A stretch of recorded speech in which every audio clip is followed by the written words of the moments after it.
Halo Bapak Ibu, saudara-saudari sekalian, bersama saya lagi Chandra Teja dari channel Kristen Ngakunya.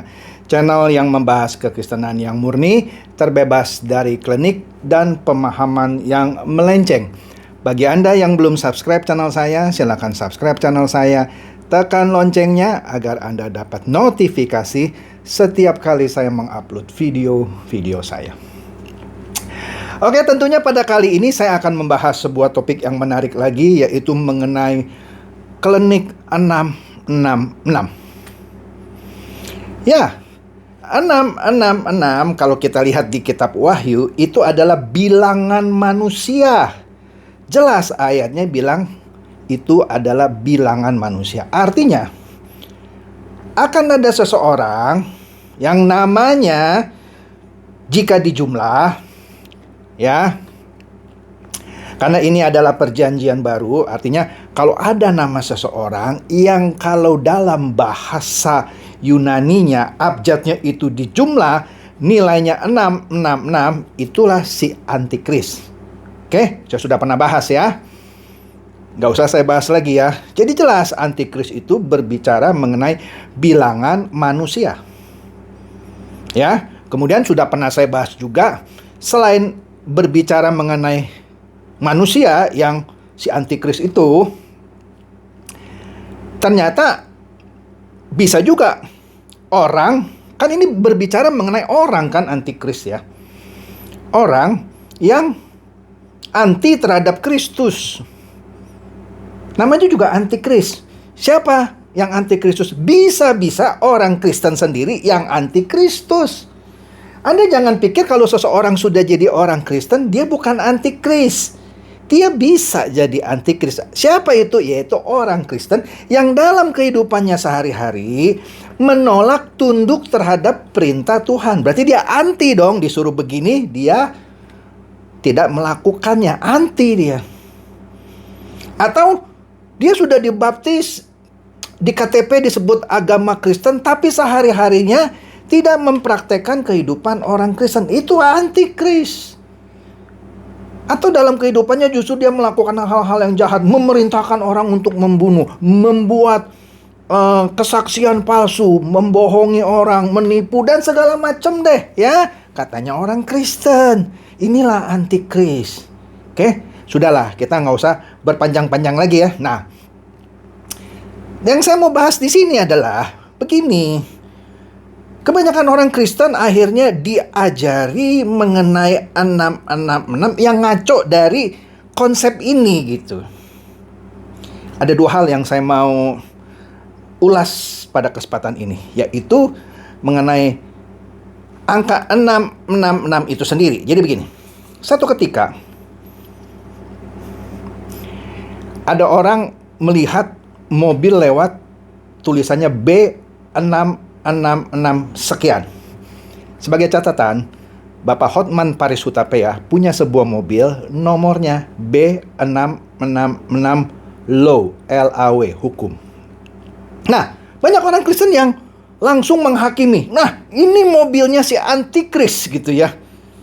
Padahal nomornya cuma 666. Langsung dibilang pemiliknya antikris. Ya bisa saja Anda ketemu lagi 666, belakangnya bukan law atau hukum apa gitu ya. Wah, ini orang antikris ini. Jadi seakan-akan dianggap siapapun yang pakai plat nomor 666 itu dia si antikris. Lah kan lucu juga ya. Ya, kita nggak punya hak gitu menghakimi seorang Hotman Paris Hutapea sebagai seorang antikris gara-gara dia pakai plat nomor 666. Oke?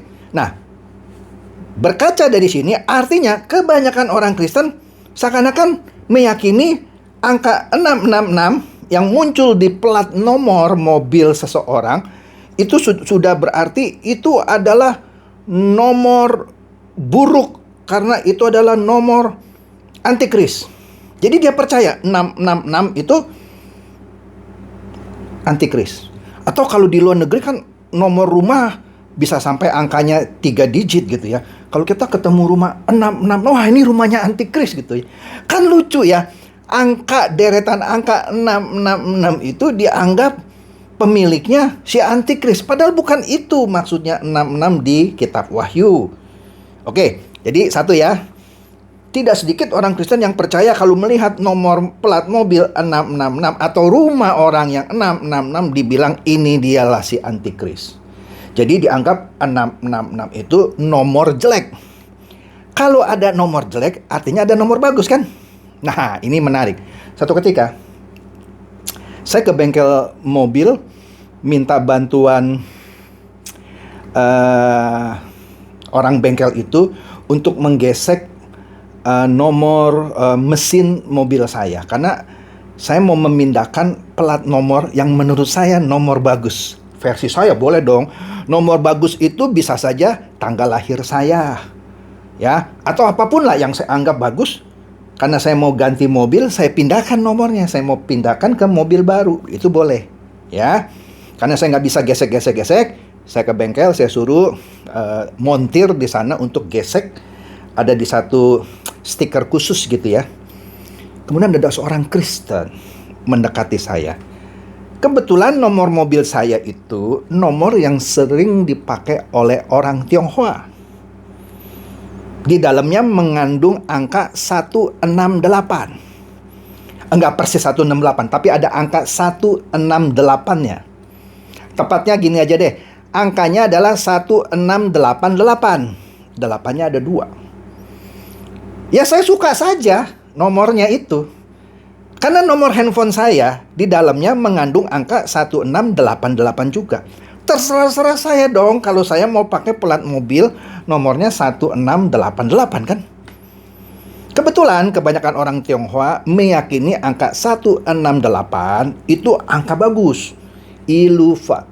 Artinya kalau diterjemahkan bebas, berkat yang mengiringi kita sepanjang waktu. Kira-kira begitu ya, ilufat. Padahal nomor saya 1688, nggak persis 168. Kalaupun saya pakai angka 168, hak saya. Bukan berarti karena saya pakai nomor itu, nanti rezeki saya terus-menerus datang gitu. Saya nggak percaya itu juga. Saya juga nggak percaya kalau saya pakai nomor 666 saya jadi orang jahat gitu. Saya nggak percaya. Ya tentu saya nggak akan pakai nomor plat 666 ya 3 kali itu gitu ya. Buat apa juga gitu. Lah, kalau saya pakai nomor yang kebanyakan orang Tionghoa mengakui itu adalah nomor bagus gitu ya, nomor cantik. Padahal nggak persis-persis banget gitu ya. Saya pakai 1688. Ada orang Kristen datang, "Pak, maaf, Bapak orang Kristen?" "Iya," saya bilang.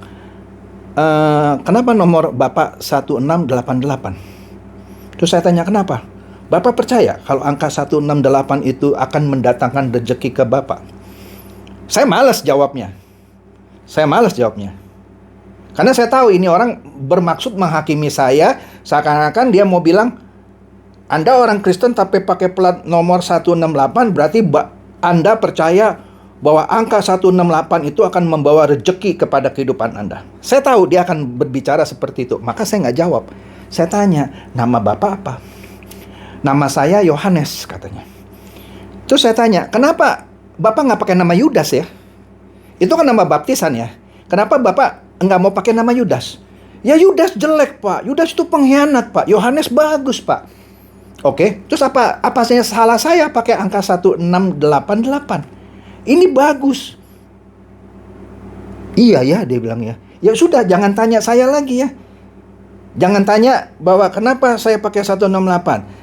Jangan tanya apakah Bapak percaya, maksudnya apakah saya percaya 168 ini akan mendatangkan rezeki buat saya. Jangan nanya itu ya. Dia senyum-senyum. Kok Bapak tahu ya saya mau tanya itu? Udahlah, itu pertanyaan kuno, saya bilang. Saya sering ditanya itu. Jadi jangan menganggap bahwa saya pakai plat nomor ini untuk mendatangkan rezeki ke saya. Tidak ada. Seperti Anda pakai nama Yohanes, Anda kan nggak mau pakai nama Yudas kan? Udah sederhana aja. Makanya jangan terlalu menghakimi orang, Pak, ketika orang pakai plat nomor tertentu gitu ya. Oke Pak, maaf, katanya. Udah. Akhirnya kita berteman gitu ya. Ya seringlah sekali 2 kali tegur sapa gitu ya. Nah, kembali lagi ke 666. Nah, akhirnya angka 666 itu dikembangkan lagi sedemikian rupa, bukan lagi terhadap plat nomor mobil atau nomor rumah atau apa, tetapi dihubungkan misalnya ke vaksin COVID. Jadi dianggap bahwa, bukan dianggap sih ya, ini propaganda ini datang dari luar negeri yang mengatakan misalnya ada beberapa teori. Salah satu teorinya adalah di dalam vaksin COVID itu ada microchip. Dan microchip itu kalau disuntikkan ke dalam tubuh manusia, nanti ada orang di luar sana yang bisa mengontrol kehidupan kita, otak dan pikiran kita dikendalikan oleh si antikris. Lah, Alkitab tidak mengajarkan begitu. Bagaimana bisa diteorikan bahwa di dalam vaksin itu ada microchip? Padahal penelitian dari manapun tidak bisa membuktikan adanya chip itu. Siapa yang bikin itu? Pengajaran seperti itu. Kok jadi orang bodoh, orang Kristen gitu ya?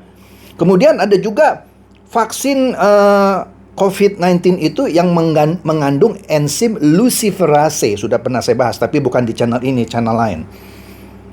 Namanya mengandung kata Lucifer, tapi namanya luciferase, mengandung enzim itu.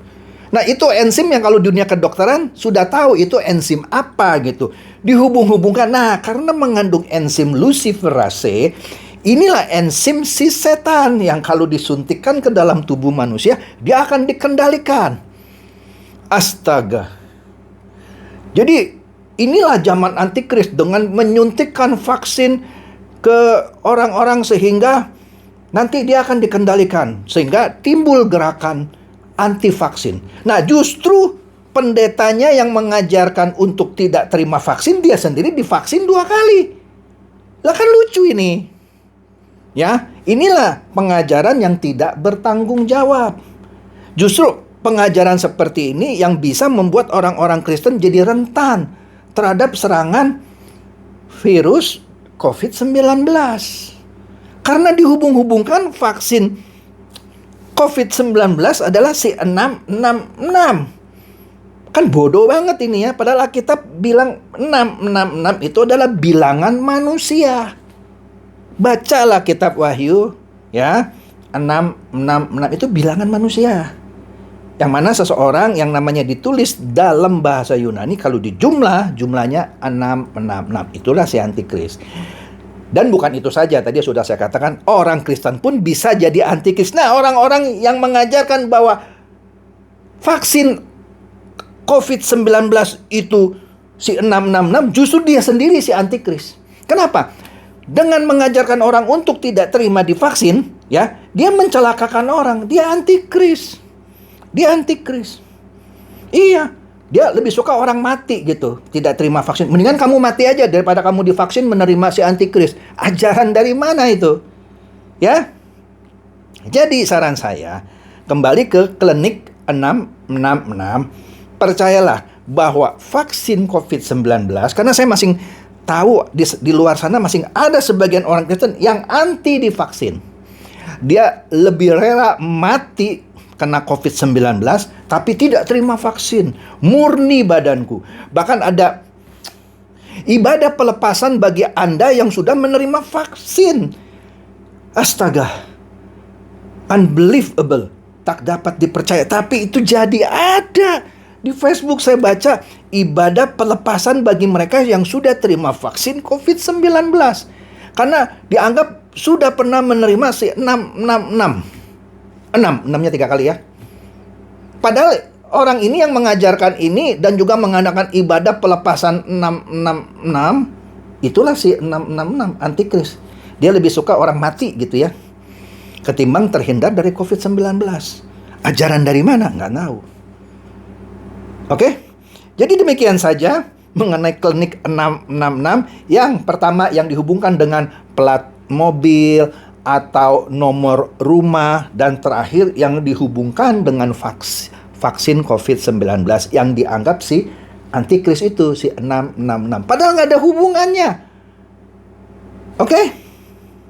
Demikian saja bahasan saya mengenai klinik 666 ini. Semoga ini mencerdaskan dan mencerahkan Anda semua. Silakan share video saya ini kepada teman-teman, sahabat atau kerabat, supaya mereka lebih cerdas dan tercerahkan. Seperti biasa, Shalom.